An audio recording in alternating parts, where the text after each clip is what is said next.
Hello friends, you are welcome in million concepts of English. एक बार फिर आप लोग से रिक्वेस्ट है कि इस चैनल को सब्सक्राइब कर लें, क्योंकि पिछले चैनल पर आपने बहुत ज़्यादा प्यार दिया था और इसी नाम से चैनल जो है कॉपीराइट के कारण डिलीट हो गया था।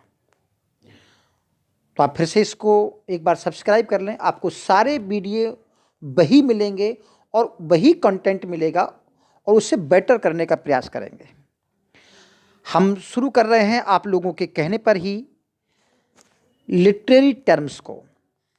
तो इन लिटरेरी टर्म्स में आज जो हम पढ़ने वाले हैं वो है बायोग्राफी, हेजियोग्राफीज, ऑटोबायोग्राफी, मेमोयर, डायरी और जर्नल, मेमोर, नॉवेल्स। और आपको पता ही होगा कि 2021 की जो टीजीटी थी उसमें बायोग्राफी, ऑटोबायोग्राफी और मेमोयर, इन तीन लिटरेरी टर्म से 5 क्वेश्चंस पूछे गए थे। अपने आप में ये बहुत बड़ी बात होती है और जिस तरह उन्होंने पूछे थे तो पहले उन प्रश्नों को पढ़ेंगे, उसके बाद ये देखेंगे कि जो हम पढ़ रहे हैं वास्तव में वो उन प्रश्नों को कवर कर रहा है या नहीं कर रहा है। वीडियो बहुत अच्छा लगेगा, आप फुल देखें। और दूसरे, इन जो तैयार किया गया है जो वीडियो, वो Oxford dictionary of literary terms, David Mikics की जो लिटरेरी टर्म्स की किताब है उसको, पेंगुइन बुक्स जो है पब्लिकेशन की लिटरेरी टर्म्स की उसको पढ़ा है, और एम.एच. अब्राहम, इन सबको मिलाकर के ये नोट्स तैयार किए गए हैं, ऑथेंटिक हैं। चलिए शुरू करते हैं। पहले प्रश्न पढ़ेंगे। फर्स्ट है, which of the following statement is not correct about autobiography? कौन सा ऑटोबायोग्राफी में करेक्ट नहीं है? तो देखिए, जब भी आप एग्जाम करने जाएं तो इस तरह सर्कल कर लें कि एक्चुअल में पूछा क्या गया है। फर्स्ट है, an autobiography can never be connected narrative. तो कनेक्टेड नैरेटिव नहीं हो सकता कभी भी। तो देखिए, ये बात गलत है। आपकी जो ऑटोबायोग्राफी है वो कनेक्टेड नैरेटिव भी हो सकती है, वर्स में भी हो सकती है और किसी भी तरह की हो सकती है, उसमें नैरेटिव लिखा जा सकता है। तो यही ऑप्शन आपका है ए। दूसरा पॉइंट पढ़ लेते हैं। An autobiography is the story of a person's life as written by that person. ये तो डेफिनेशन है ही ऑटोबायोग्राफी की। अब थर्ड पॉइंट में इन्होंने क्या किया है, मेमोर को भी शामिल कर लिया गया है। Memoir deal at least in part with public events and noted personage other than the author. N autobiography is a record of authors life. ये भी सही पॉइंट है, क्योंकि पहली लाइन मेमोर को डिस्क्राइब करती है और दूसरी लाइन ऑटोबायोग्राफी को, दोनों सही है। Simulated autobiography is a device often used in the novel. तो देखिए, नॉवेल में भी ऑटोबायोग्राफी डिवाइस शुरू होती है, यूज होती है, ये भी सही है, क्योंकि बहुत सारे नॉवेल जो हैं वो ऑटोबायोग्राफिकल हैं। अगला प्रश्न है, अ फैक्चुअल अकाउंट, तथ्यात्मक जो अकाउंट होता है जिसमें एक एक तथ्य शामिल होते हैं, of a person's life examining all available information, जिसमें जितनी भी उपलब्ध इंफॉर्मेशन होती हैं उनको एग्जामिन किया जाता है। And text relevant to the subject, और वो टेक्स्ट प्रस्तुत किया जाता है जो उस सब्जेक्ट से, यानी जिस पर ऑटोबायोग्राफी कर लिखी जा रही है, जिस व्यक्ति पर, तो उससे संबंधित प्रस्तुत किया जाता है। तो इसको हम बोलते हैं बायोग्राफी। दूसरे, तो बायोग्राफी सही है इसमें, क्योंकि ये डेफिनेशन जो है बायोग्राफी की है। थर्ड ऑप्शन क्वेश्चन है, which of the following statement is correct about autobiography? ऊपर जो प्रश्न पूछा गया था नॉट करेक्ट, और इसमें पूछा गया है करेक्ट। तो it is written by a great author on the life of fellow author. तो ऑटोबायोग्राफी के बारे में पूछा जा रहा है। इट इज रिटन बाय, तो फेलो ऑथर। जब कोई फेलो ऑथर लिखेगा तो वो ऑटोबायोग्राफी का होगी, उसको हम बायोग्राफी बोलते हैं। सेम पॉइंट उन्होंने नीचे दिया है, it is written by a scholar on the life of fellow scholar, तो ये भी आपका बायोग्राफी है। It is a memoir.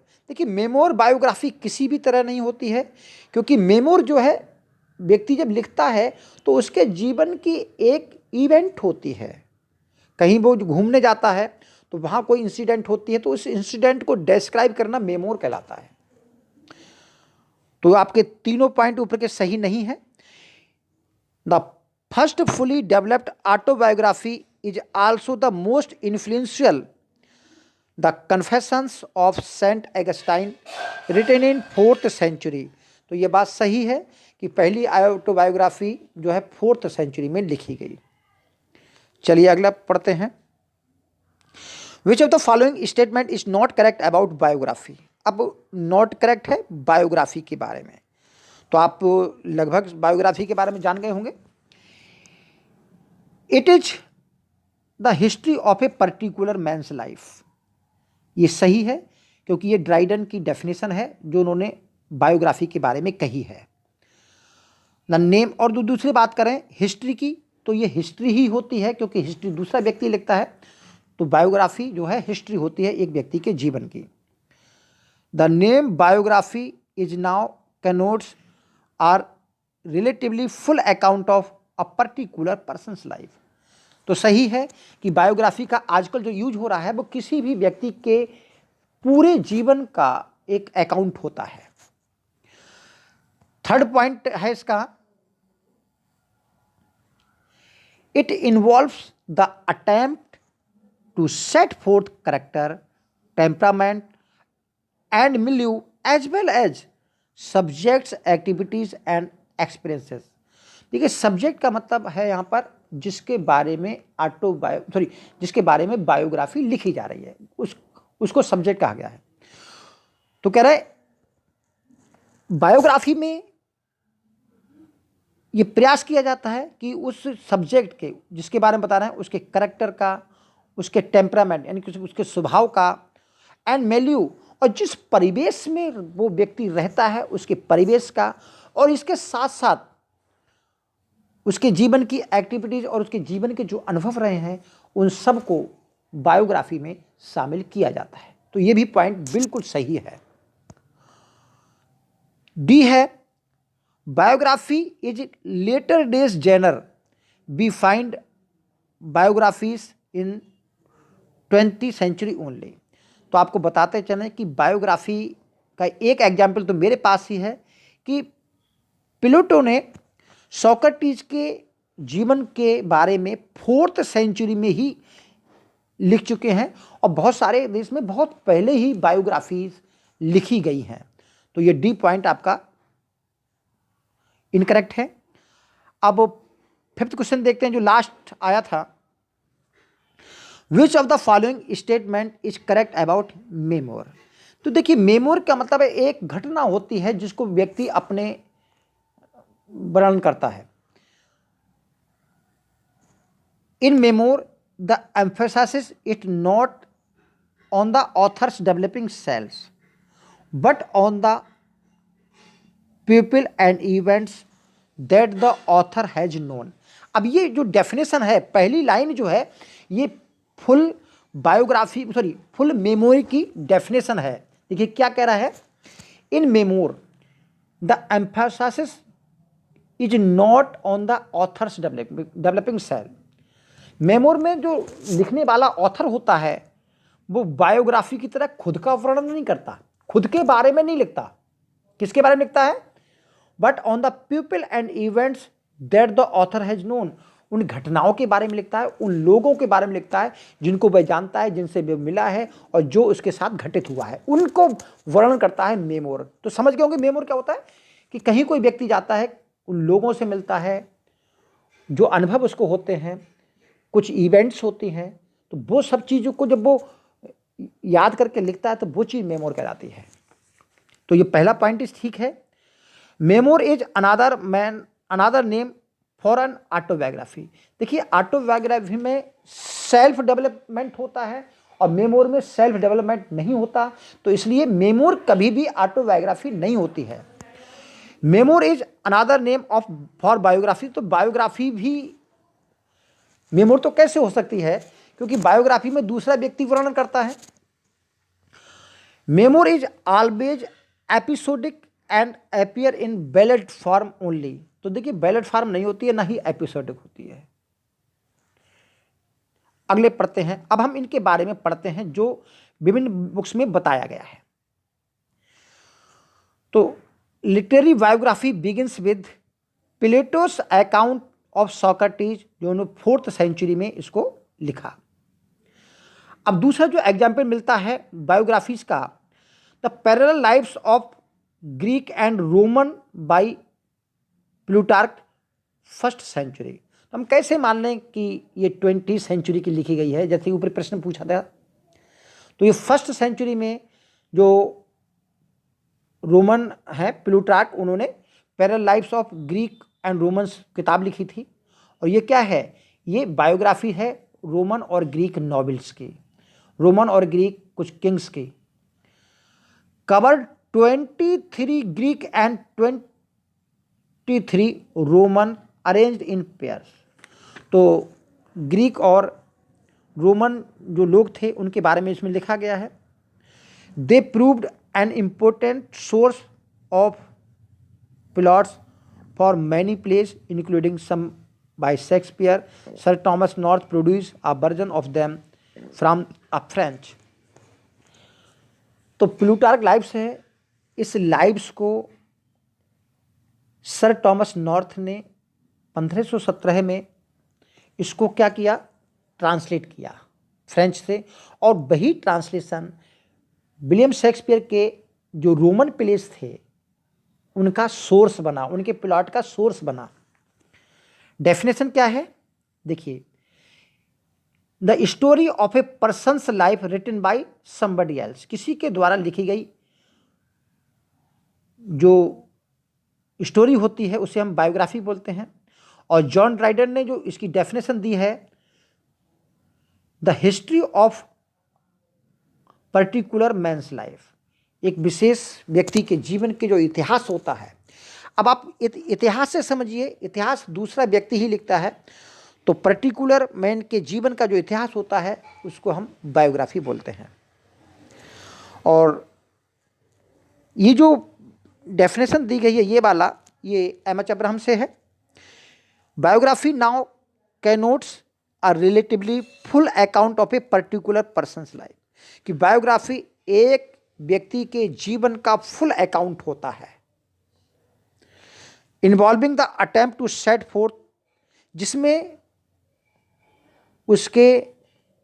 प्रयास किया जाता है सेट फोर्थ करेक्टर, उसके चरित्र का निर्माण करने में, टेम्परामेंट, उसके स्वभाव के बारे में बताने में, एंड वैल्यू, और जिस परिवेश में वो रहता है उस परिवेश को बताने में, और इसके साथ साथ as well as the subjects activities and experience, और उस व्यक्ति के जीवन में जो एक्सपीरियंस रहते हैं और जो एक्टिविटीज़ रहती हैं उनको शामिल करने का प्रयास रहता है। ये है बायोग्राफी की definition. The full scale biography and also the theory of biography, यानी कि फुल स्केल बायोग्राफी और जो बायोग्राफी के जो सिद्धांत रहे हैं, और साथ साथ स्पेशल लिटरेरी जेनर और विशेष साहित्यिक शैली के रूप में developed in England in the 18th century. तो ये पॉइंट है कि बायोग्राफी का डेवलपमेंट 18th सेंचुरी में एक लिटरेरी जेनर के रूप में हुआ। इसको लिटरेरी जेनर, उससे पहले क्या था, बायोग्राफी लिखी गई थी लेकिन एक लिटरेरी जेनर के रूप में नहीं थी। अब ये 18th सेंचुरी में इंग्लैंड में लिटरेरी जेनर इसको माना गया, तो बहुत सारी बायोग्राफी लिखी गई।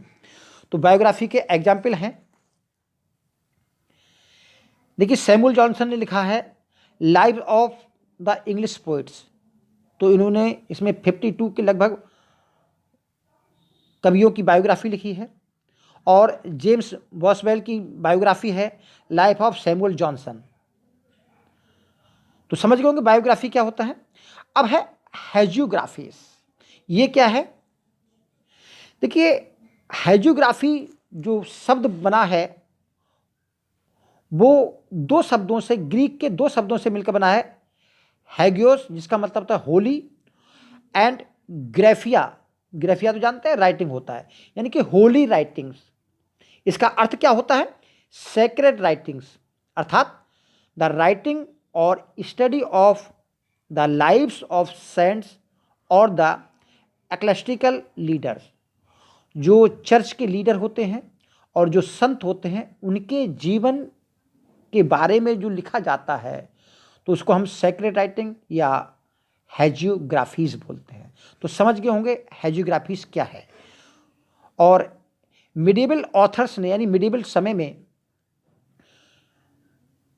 wrote chronicles of the deeds of kings as well as hagiographies, the stylized lives of Christian saints, often based much more on pious legend than on fact। तो इसमें बताया गया कि जो हेजियोग्राफीज लिखी गई वो मिडिएबल ऑथर्स ने लिखी, मिडिएबल पीरियड में लिखी। इसमें उन्होंने क्रॉनिकल्स लिखे किंग और क्वींस के बारे में, और साथ साथ संतों के बारे में भी उन्होंने लिखा। लेकिन संतों के बारे में जो उन्होंने लिखा वो उनके पवित्र कारनामों के बारे में लिखा, बल्कि फैक्चुअल बातें नहीं लिखी उन्होंने, बस उनके कारनामों के बारे में वो लिखते गए। कुछ कल्पना भी रही होगी। जो नोटेबल एग्जाम्पल मिलते हैं, तो देखिए एग्जाम्पल तो नहीं पूछे जाएंगे, लेकिन ये वाला थर्ड वाला जो लास्ट वाला है वो पूछा जा सकता है। फिर भी एग्जाम्पल पढ़ लेते हैं। Notable examples are Eusebius of सेजेरियास, ये राइटर हैं, record the martyr of Philistine, 4th century में लिखा गया। थ्योडोरेट्स का जो रचना है account of the monks of Syria, ये 5th सेंचुरी में लिखी गई है। Gregory of Great of the monk of the Italy, 6th century की रचना है ये। जो मेन पूछा जा सकता है कि ये क्या है, the curiosity in this genre in English literature, John Foxe. तो जॉन फॉक्स की रचना है एक्ट्स एंड मॉन्यूमेंट्स, जिसको आमतौर पर द बुक ऑफ मार्टियर्स के नाम से जाना जाता है। तो ये किसकी, तो बुक ऑफ मार्टियर तो पूछा ही जाता है। तो द बुक ऑफ मार्टियर जो है एक प्रकार की हेजियोग्राफी है, और ये कब लिखी गई? लैटिन में लिखी गई 1159 में, और इसको फिर इंग्लिश में ट्रांसलेट किया गया 1563 में। अब बात करते हैं ऑटोबायोग्राफी की। तो देखिए, autobiography is a persons own account of his और हर लाइफ, यानी कि ऑटोग्राफी एक व्यक्ति के खुद के जीवन का एक अकाउंट होता है। ठीक है, खुद के जीवन का अकाउंट होता है। खुद के जीवन का अकाउंट यानी कि खुद ही लिखेगा। Meaning a biography written by the subject about himself और हरसेल्फ, अर्थात ये हुआ कि सब्जेक्ट के द्वारा खुद के बारे में जो है ऑटोबायोग्राफी लिखी जाती है। ये पॉइंट जो है ये एम.एच. अब्राहम से है। The first fully developed autobiography is also the most influential, the Confessions of Saint Augustine, written in the 4th century. तो ये कन्फेशन ऑफ सेंट एगस्टाइन जो ऑटोबायोग्राफी है, ये फुली डेवलप्ड ऑटोबायोग्राफी है और 4th सेंचुरी में लिखी गई। अदर जो एग्जाम्पल्स हैं ऑटोबायोग्राफी के, रूसो का कन्फेशंस ऑटोबायोग्राफी है, गेटे की डिथंग एंड वरहिट, जिसको इंग्लिश में कहते हैं पोइट्री एंड ट्रूथ, तो ये एक प्रकार की सेकुलर ऑटोबायोग्राफी की एग्जाम्पल है। विलियम वर्ड्सवर्थ का प्रिल्यूड आप जानते हैं, एक ऑटोबायोग्राफी है इन वर्स। तो ये बहुत सारे ऑटोबायोग्राफी के उदाहरण हैं। और कैसे ऑटोबायोग्राफी जो है मेमोर और प्राइवेट डायरी और जर्नल से अलग है, तो वो जानते हैं। Autobiography is distinguish from memoir, private diary और जर्नल। इनसे भिन्न होती है। तो इनसे भिन्न कैसे होती है, अब हम मेमोर की इस डेफिनेशन को पढ़ लेते हैं।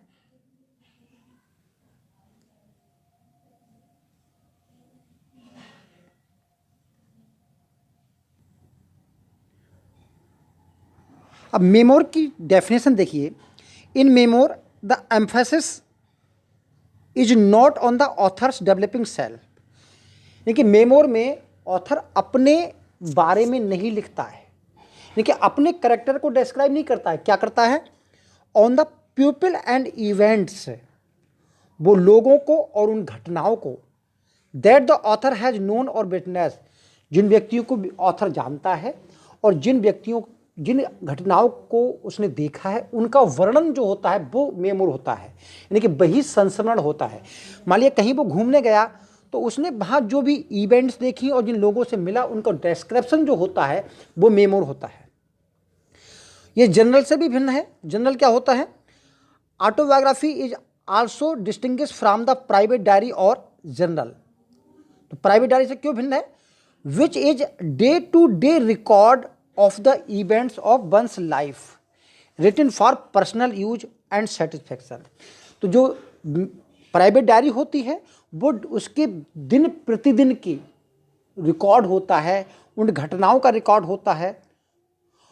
वो किस लिए लिखते हैं, अपनी खुद की संतुष्टि के लिए, खुद के पर्सनल यूज के लिए, विद लिटिल और नो थॉट ऑफ पब्लिकेशन, जिसका पब्लिकेशन के लिए कोई भी विचार नहीं होता है। जबकि बायोग्राफी जब लिखी जाती है तो उसका उद्देश्य ही पब्लिश कराना होता है। अब इसके जो जर्नल के एग्जाम्पल्स हैं वो देखिए, 17वीं सेंचुरी की सैमुअल पेप्सी की जो डायरी है और जॉन 11 18वीं सेंचुरी की जो जर्नल्स हैं जेम्स बॉसवेल की, और फैनी बर्नी, डॉर्थी वर्ड्सवर्थ की जो जर्नल्स हैं 1798 1828 तक लिखे गए, ये फेमस हैं। अब बात करते हैं मेमोर नॉवेल की। तो मेमोर नॉवेल क्या होता है, a kind of novel that pretends to be true autobiography और मेमोर। तो मेमोर नॉवेल वो होता है जो सच्ची ऑटोबायोग्राफी और मेमोर को प्रस्तुत करने का बहाना करता है, विच होली और मोस्टली फिक्सियस, जो पूरी तौर से या थोड़ी बहुत काल्पनिक होती है। तो ये होता है मेमोर नावल। तो मेमोर नावल ऑटोबायोग्राफी जैसा दिखने का प्रयास करता है लेकिन होता नहीं है। It was important form of beginning in the modern novel during 18th century and in such work. तो 18th सेंचुरी में ये शुरुआत हुई इसकी, और डैनियल डिफो का मॉल फ्लैंडर्स और रॉबिन्सन क्रूसो इसके एग्जाम्पल हैं, और दूसरे जॉन क्लेलैंड का मेमोर ऑफ लेडी प्लेजर ये इसका एग्जाम्पल है, और इसको फैनी हिल नाम से भी इसको जानते हैं। तो आज के लिए इतना ही। Thank you, all the best.